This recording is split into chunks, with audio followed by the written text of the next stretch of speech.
DC restaurant closures continue to climb, losing more than 90 businesses in 2025.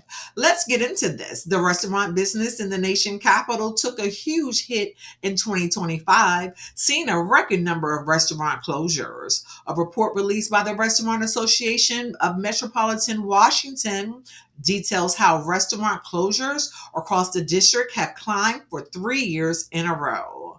Businesses that were hit the hardest were mid priced restaurants that serve middle class families.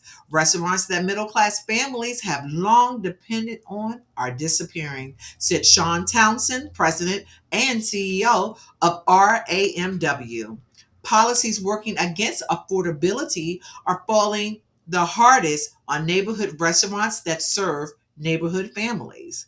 The report detailed that mid-price restaurants with prices averaging $20 to $40 experienced the steepest losses in sales, dinner visits, and profits that any industry over the summer. Despite the loss, premium dining restaurants with prices more than $41 grew. RAMW's report noted that closures for full and limited restaurants, bars, cafes, and carryouts increased for the third straight year as restaurant openings decreased. Through November 92, restaurants closed its doors, exceeding 2024 closures of 73 restaurants, according to the RAMW's report.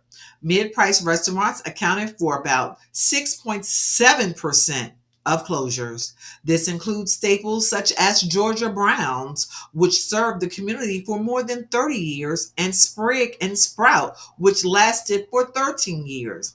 About 73% of these eateries paid higher food costs, and about 53 faced higher labor costs. Restaurants openings also dropped to 10% and I'm sorry, to 109 in 2025. This is a 30% decrease from 2024. During the summertime, sales dropped for 65% of Greater Washington restaurants year over year, according to the report. However, as some business owners were closing their doors this year, premium dining across the district improved. According to the Restaurant Association, premium dining expanded from 23% to 33% of new openings over the last 3 years.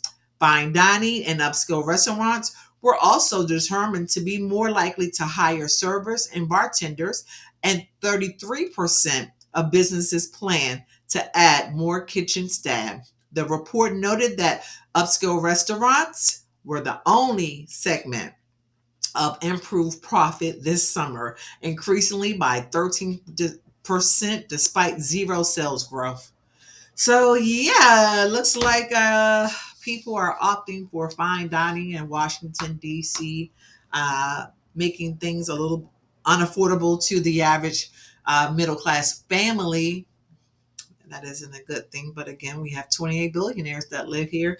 These people want places to eat and places to go, and they want the best service and they want the best food. And I think more middle class families are deciding to buy groceries, even though are expensive, and eat at home. So this is the awareness district, just keeping us up to date as to what's happening in and around DC. Please like, share, subscribe, and tell a friend.